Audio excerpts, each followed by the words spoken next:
Now, Miss Mayell, what happened on the evening of November 21st last year?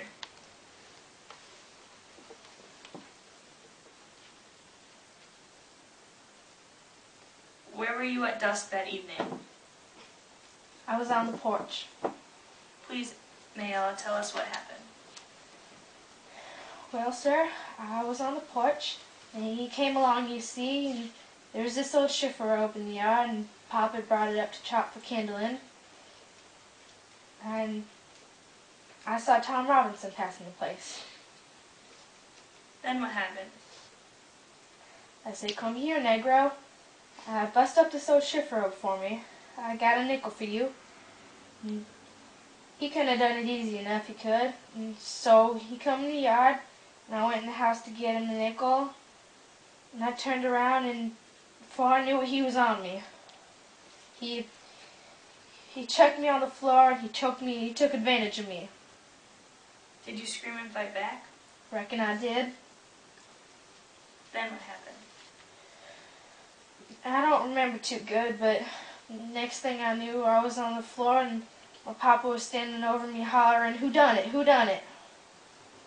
You say you fought him off as hard as you could? I positively did. That's all for the time being. Miss Mayella, let's get acquainted. How old are you? I'm 19. And how many brothers and sisters do you have? 7. Are you the oldest? Yes. How long's your mother been dead? Don't know. A long time. Did you ever go to school?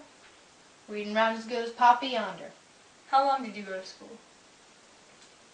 2, 3 years? I don't know.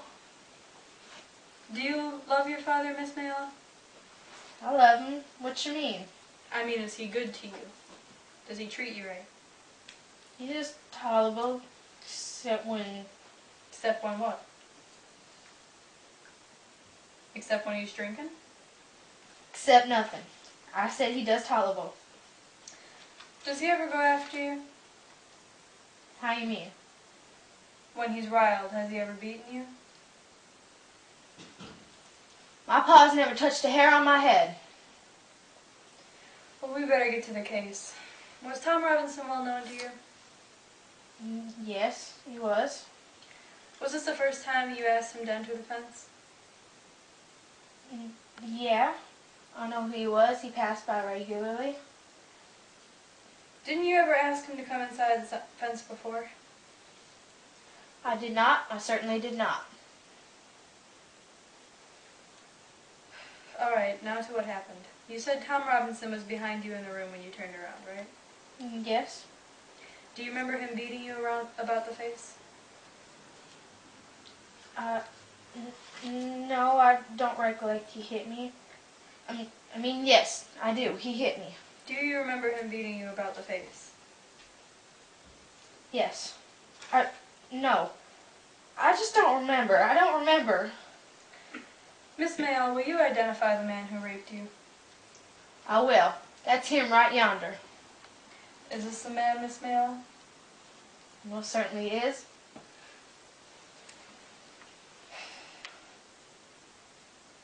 How did he rape you? I don't know. He done it. He just done it.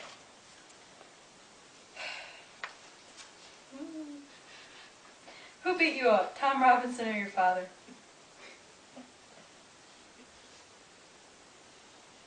I got something to say, and I ain't gonna say it no more. That Negro yonder take advantage of me. He slung me on the floor and take advantage of me.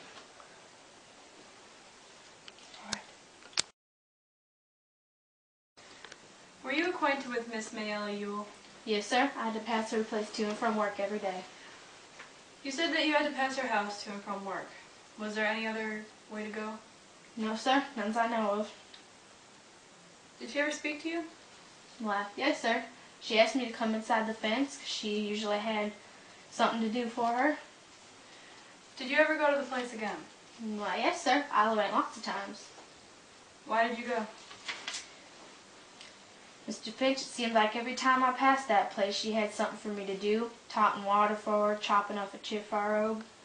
Would she talk to you? Yes, sir. She talked to me. Did you ever at any time go on the Ewell property without an invitation? No, sir. I wouldn't do that. Tom, what happened to you on the evening of November 21st of last year? Mr. Finch, I was going home as usual, and Miss Mayella was outside on the porch. She had called me to come in because she had something for me to do. When I went inside the fence, I looked around and didn't see anything for me to chop up, and I asked her what. She said she had something for me to do inside. She said the door had been off its hinges and fall was coming. She wanted me to fix it. And when I went inside, I pulled the door back and forth, and it seemed mighty fine to me. And then I asked her why it was so quiet, because I had realized that there weren't any children around. What did you say then, Tom? Well, I said I'd best be going. There wasn't anything that I could do for her there. And then she stopped me and said that there was. She said she wanted me to get on top of the chair yonder and get something down off the chip I rubbed for her. And so I done what she told me. And then as I got up there, Mr. Finch, she hugged me. She hugged me around the waist. And I got scared, so I jumped off the chair and I turned it over. That was the only thing in the whole place that I turned over, Mr. Finch. Swear before God. What happened after you turned the chair over? Well, I got down off that chair, Mr. Finch, and she kind of jumped on me. Jumped on you violently? No, sir. She hugged me again. Then what did she do? Mr. Finch, she reached up and she kissed me. She kissed me on the side of the face. And I tried to say let me pass, but when I did, Mr. Ewell yelled through the window, and I got scared. What did he say? What did he say, Tom? You must tell the jury what he said. Mr. Finch, he said, "You goddamn girl, I'll kill you." Then what happened? Mr. Finch, I was running so fast, I don't know what happened after that. Tom, did you rape Miss Mayo Ewell? I did not, sir. And you ran? I did, sir. Why did you run? Well, I was scared, sir. Why were you scared? Mr. Finch, if you was a negro like me, you'd be mighty scared too.